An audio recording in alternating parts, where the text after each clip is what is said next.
नमस्कार विद्यार्थी मित्रांनो, स्वागत आहे आपलं BMS मराठी या यूट्यूब चॅनलवर। तर आजच्या व्हिडिओमध्ये आपण जो की रोगनिदान पेपर 2 असणार आहे याच्यासाठी काही इम्पॉर्टंट व्याधी बघणार आहे। आता मेनली बघा, आपला जो काही रोगनिदान पेपर 2 आहे यामध्ये आपल्याला जवळपास 88 व्याधी आपल्या सिलेबसला आपल्याला दिल्या आहेत। पण खरंच एवढ्या व्याधी आपल्याला सिलेबसमध्ये करायच्या आहेत का? तर नाही। तर नवीन ब्लूप्रिंटनुसार आपण ह्या व्याधी आणलेल्या आहेत। आता सगळ्यांना काही विद्यार्थ्यांना माहिती नसेल नवीन ब्लूप्रिंट काय, जुनी ब्लूप्रिंट काय। आता पहिल्या सिलेबस कॉपीनुसार आपल्याला जी काही ब्लूप्रिंट भेटलेली आहे तर ती सगळी कशी ओल्ड कशी मध्ये जुनी ब्लूप्रिंट होती, त्यानुसार त्यामध्ये थोडा चेंज झाला आहे आणि मागच्या 1-2 वर्षांमध्ये नवीन ब्लूप्रिंट आली असेल। काही विद्यार्थ्यांना नवीन ब्लूप्रिंट पाहिली असेल, काही विद्यार्थ्यांनी पाहिली पण नसेल। पण ह्या व्हिडिओमध्ये तुम्हाला सगळे जे काही ब्लूप्रिंट वाईज व्याधी दिल्यात आपल्या सिलेबसमध्ये एवढ्याच व्याधी करायच्या आहेत। 88 पैकी फक्त एवढ्याच व्याधी करायचे तुमचे। मी सांगतो आयुर्वेदमधून 4 LAQ आणि 7 ACQ एवढे आयुर्वेदचे जर तुम्ही जवळपास किती ह्या जवळपास पाहायला गेले तर जवळपास तुमचे 32 व्याधी जर तुम्ही फक्त केल्या, ह्या 88 व्याधीपैकी फक्त 32 व्याधी केल्या तर तुमचे 4 LAQ पण कव्हर होणार आणि त्यासोबत जे 7 ACQ, फक्त एक ACQ सोडून द्या,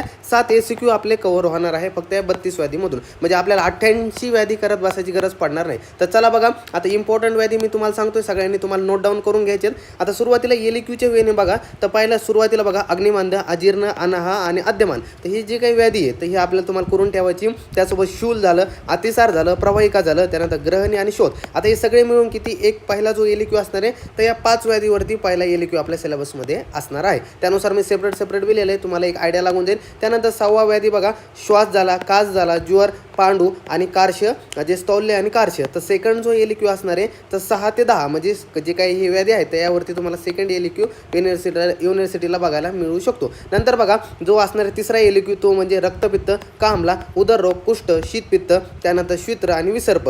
जे काही हे आहे 11 ते 17 एवढे काही व्याधी तर ह्यावरती तुमचा थर्ड LAQ म्हणजे एवढे जर व्याधी केले तर तिसरा LAQ तुमचा कव्हर होणार आहे। नंतर चौथा लास्ट शेवटचा LAQ बघूया। आता यामध्ये बघा काय म्हटलंय, प्रमेय, वातव्याधी, स्नायुगत वात म्हटले, नंतर संधिगत वात म्हटले, अस्थिमज्जागत वात म्हटले, आमवात म्हटले आणि वात रक्त म्हटले। तर एवढे काही व्याधी आहेत तर हे तुम्हाला चौथा LAQ मध्ये आहेत। आता बघा तुम्ही एवढे 32 म्हणजे जवळपास आता 23 व्याधी इथं झाले। आता हे 23 व्याधी, आता हेच व्याधी तुम्हाला कुठं असणार आहे, हे 23 व्याधी तुमचे LAQचे पण प्रेफर करणार आहेत आणि हेच 23 व्याधी तुम्हाला कुठे असणार आहे, ACQ मध्ये सुद्धा असणार आहे। म्हणजे तुमचे 23 व्याधी जर झाले तर ऑलमोस्ट धरून चला की तुमचे 5 जे काही ACQ असणार आहे तर ते तुमचे कव्हर झाले असणार आहे। म्हणजे तुम्ही फक्त LAQचा पोर्शन जर केला तर तुमचे जवळपास 4 LAQ तर होणार 23 व्याधीवरून आणि तुमचे जवळपास 5 ACQ पण कव्हर होणार। आता उर्वरित जे 2 ACQ उरले त्यांच्यासाठी तुम्हाला 9 व्याधी देतो आणि हे 9 व्याधी करा, तुम्हाला उर्वरित जे काही 2 ACQ असेल ते सुद्धा कव्हर होऊन जातील। नंतर बघा ACQ साठी कोणते आयुर्वेदच्या व्याधी इम्पॉर्टंट आहे, त्यामध्ये पहिले ते अम्लपित्त, त्यानंतर दुसरी ती विसूचिका, अल्सक आणि विलंबिका,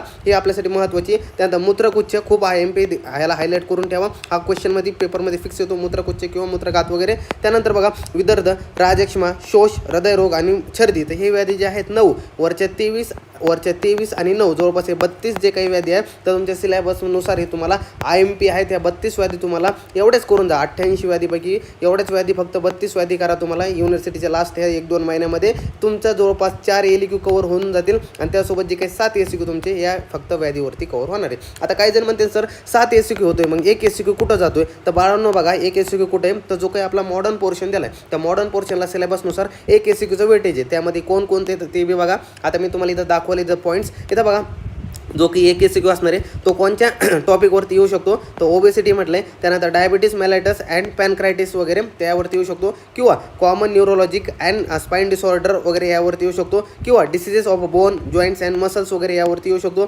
त्यानंतर काय म्हटलं बघा, इम्युनोलॉजिकल अँड मेटाबॉलिक डिसऑर्डर वगैरे म्हटलं आहे। त्यानंतर काय म्हटलं, clinical presentation of common parasitic disorder वगैरे यावरती पण आहे। त्यानंतर ट्युबरकुलोसिस, त्यानंतर थायरॉइड डिसऑर्डर्स, त्यानंतर कॉमन GIT डिसीजेस वगैरे, त्यानंतर कॉमन युरिनरी डिसीजेस वगैरे, त्यानंतर कॉमन लंग डिसऑर्डर वगैरे, त्यानंतर फीवर, त्यानंतर हिमोपोएटिक डिसीजेस, त्यानंतर कार्डिओव्हास्क्युलर डिसऑर्डर, त्यानंतर काय म्हटलं बघा, हे जे काही हिपॅटोबिलियरी डिसीजेस वगैरे ते सुद्धा म्हटले, आणि स्किन डिसीजेस। तर एवढे जवळपास पाहायला गेलं तर जवळपास हे 15 टॉपिक, या 15 टॉपिकवरून तुम्हाला एक ACQ येणार आहे। हा जो टॉपिक आहे शेवटच्या वेळेमध्ये तुम्ही लास्टला करू शकता, कारण की एक ACQचं वेटेज आहे, त्यामुळे जास्त काही याला प्रेफरन्स दिला जात नाही। त्यामुळे तुम्हाला आयुर्वेदचे जे काही 32 व्याधी आहे त्या 32 व्याधी अगोदर करून ठेवा, म्हणजे तुमचे 4 LAQ कव्हर होऊन जातील आणि त्यानंतर जे काही 7 ACQ तुमचे ऑलमोस्ट यावरतून कव्हर होऊन जातील. आणि हा जो एसीक्यूचा पोर्शन आहे तो शेवटला करा, जेणेकरून तुमच्या कमी वेळेमध्ये जास्त सिलेबस कव्हर झालेला असेल. समजलं? अशा प्रकारे हे तुम्हाला इम्पॉर्टंट व्याधी होत्या. कशा वाटल्या काय नाही आपल्या कमेंट सेक्शनमध्ये नक्की सांगा. आणि तुम्हाला आणखी सुद्धा इम्पॉर्टंट क्वेश्चन वगैरे पाहिजे असेल